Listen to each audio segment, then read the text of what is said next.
because they know that once our children get on the same level playing field as their white counterparts, that they will dominate just like we dominate in basketball, baseball, football, track and field, and anything else in which there is a level playing field, in which there is a level playing field, in which there is a level playing field.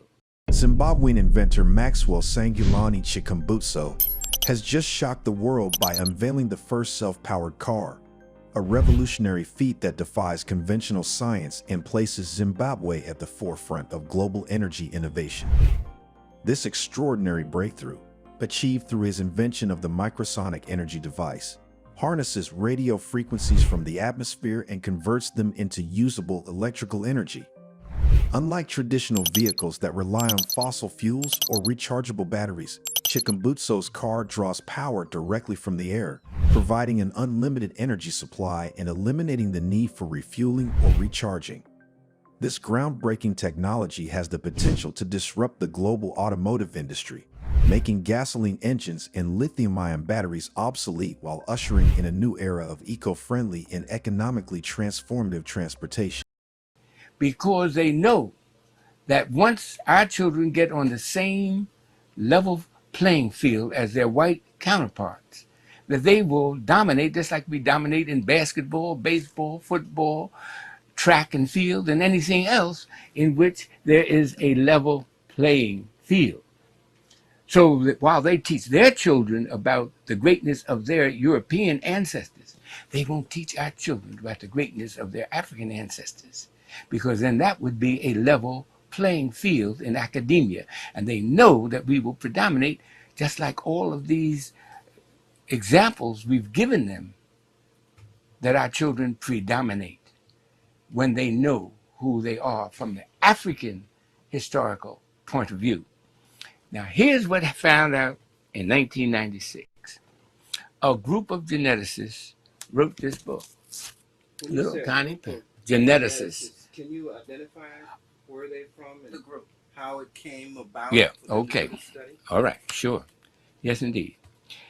As an organization is called the American Association for the Advancement of Science. The American Association for the Advancement of Science. Now, this organization is composed of people who study about DNA and the genome. And you've been reading about the DNA and the genomes. Well, this group of scientists came upon an idea by accident and at first that different groups of people had different numbers of DNA series. Explain that. Now, a DNA series means that when your DNA is located and say they get a hair from your head and they subject it to certain tests, they say, well, this is the DNA of Minister Brown, and yours is different from everybody else in the world, all right? Then they found further that not only are their DNA series different, but the number of DNAs in there are different in different groups. Whites have a different number of DNA, and blacks have a different number of DNA series. Apes have a different number of DNA series. Then they found this amazing thing, that the greater the number of DNA series, the smarter the person, the group is, the greater the probability of genius within that group. So they tested the orangutans, these 15 geneticists from around the world. Now, these geneticists came from 9 different universities. And we have here on the cover of the pamphlet they put out the names of these geneticists. And you can see them right there, right beneath the title of this pamphlet. Now, this pamphlet, most people have no idea what it means.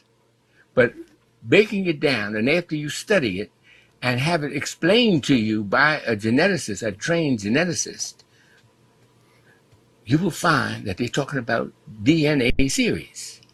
Now, here are the names of these 15 geneticists from around the world: University of Japan, University of China, Yale University is the headquarters of this organization called the American Association for the Advancement of Science. And you see it down there. Now, this was copyrighted in 1996. All right. What it said is this, and this is the mind-blowing part. It said that when they tested the orangutan, they found out he only had 3 DNA series. When they tested the gorilla, they found that the gorilla has 4 DNA series. He's a little smarter than the orangutan. They tested the chimpanzee, which is an ape, and found that he had 5 DNA series. Then they went all into the different races of the world. They went into Europe and tested the DNA series of the English, the French, the German, the Spanish, the Russians, and found they had 6 DNA series. Then they put all of this, what they found from around the world, on a map. And this map really is called the intelligence map of the world, because they tested 116 different human groups and found their DNA series numbers. All of them, all over the world, have 6. And they put the numbers in form of a little flag that you can see on this map. These little flags have a color. And they show, oh, this is upside down. I'm sorry. Yeah. And they showed that the English have only 6, and all into Europe, only 6. Went over into Japan and China, and they only have 6. Over into America, which is predominantly European, and they only have 6. Then they came to Africa, and they came to the part of Africa. Now, all the rest of them, they put in little flag colors. Those flag colors are orange, red, if you notice. But when they came to Africa, found out that the African people have 9 DNA series, from here just below the Shanghai Empire down to the foot of Africa. All those 10 nations, of which African Americans descended from one of them. We have 9 DNA series, the greatest possibility of genius in our group. Now it's answered this age-old question. How can a people survive being told they're nothing for 400 years, never allowed to learn that they came from beautiful cities, and told they came from a jungle? How could a people survive? How can a people become champions in everything they touch? Because they have 9 DNA series, while the rest of the world has only 6. This is why they copyrighted this. And you'll notice on the outside of this, now this map is taken, I took this map right from this page here, and I blew it up so that the world could see it. Even though this is copyrighted, I can't let you have this book because it's copyrighted. Can you give us the title of the book? The title of the book is called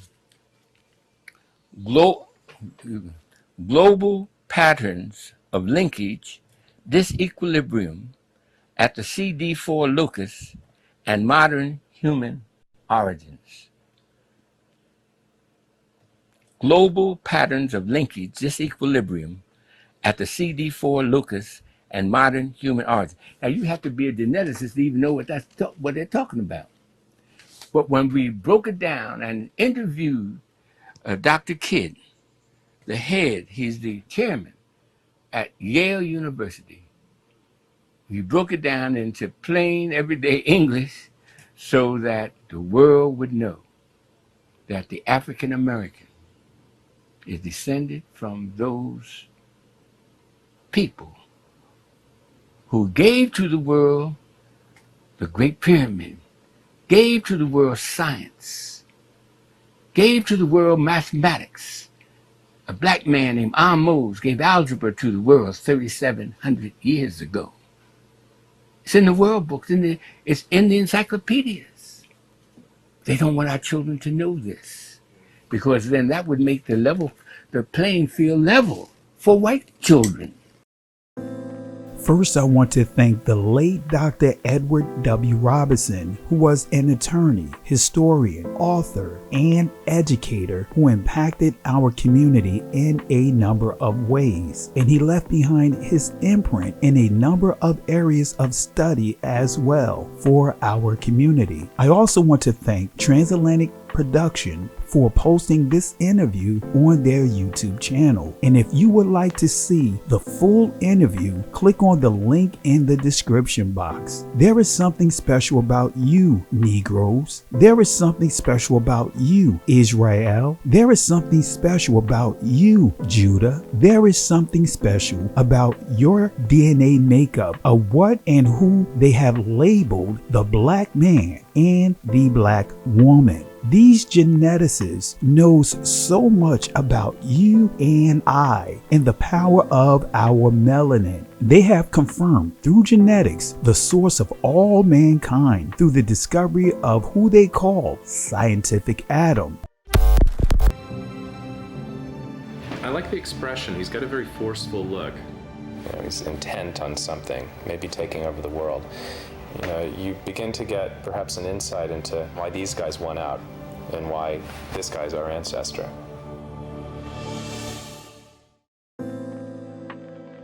They have also confirmed this with the discovery of the mitochondrial Eve, and that every woman within our community carry what they call the Eve gene.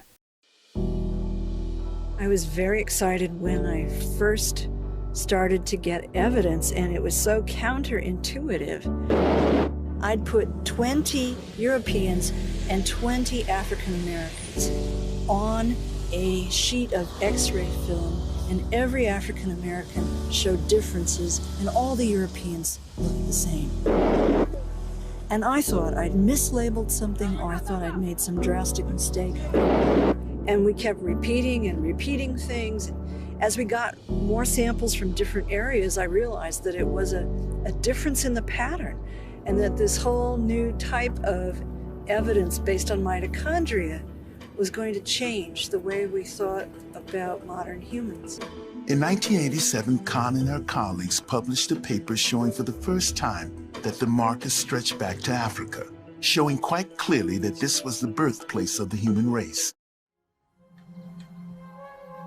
Their bones were discovered in Kafse caves near Nazareth in Galilee in 1933.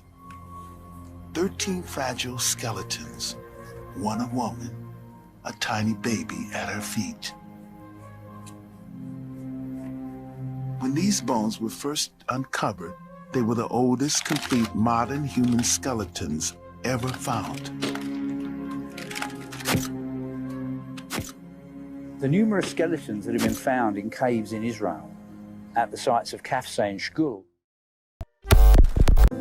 Now, a group of geneticists, part of the American Organization for the Advancement of Science, discovered and confirmed another remarkable attribute and fact about who we are, and revealed their findings in a publication titled "The Global Patterns of Linkage Disequilibrium at the CD4 Locus and Modern Human Origins through DNA Series," or what is called a short tandem repeat polymorphism polymorphism called strip STRP and an allele deletion polymorphism at CD4 locus on chromosome 12 were analyzed in more than 1,600 individuals sampled from 42 geographically dispersed populations. They discovered that these DNA strip STRP numbers are different in blacks and are different in whites. In their findings, they have discovered the higher the STRP strip among the groups, the greater probability of genius in that group. In their findings, they have discovered that Asians, Russians, and other ethnic groups around the world, STRP strip is 6. But the Negro, the African, the Blacks strip or STRP number is 9. In this publication, they illustrate their findings on what is called the intelligence map. Is this why our oppressors developed laws to purposely steal a number of inventions and patents from our people during slavery? Because according to the laws of many nations, including this nation, property could not own property, and more specifically, property could not obtain patents. Is this the logic behind the disadvantages our people are born into when it comes to this educational system? What's your thoughts? Please be respectful with your comments. Also, please click the like, click the notification bell, and subscribe to this channel. Listen, Genesis chapter 11 verse 10 explains the genealogy of Shem. Shem was a black man in Africa. If you repeat this fact, Genesis 14 verse 13, Abraham steps on the scene. Being a descendant of Shem, which is a fact, means Abraham too was Abraham, born in the city of a black man called Nimrod, grandson of Ham. Ham had 4 sons. One was named Canaan. Here, let me do some explaining. Abraham, Isaac was Jacob had 12 sons. For real, and these were the children of Israel, according to Genesis chapter 10. These were the children of Israel, according to Genesis chapter 10. These were the children of Israel, according to Genesis chapter 10.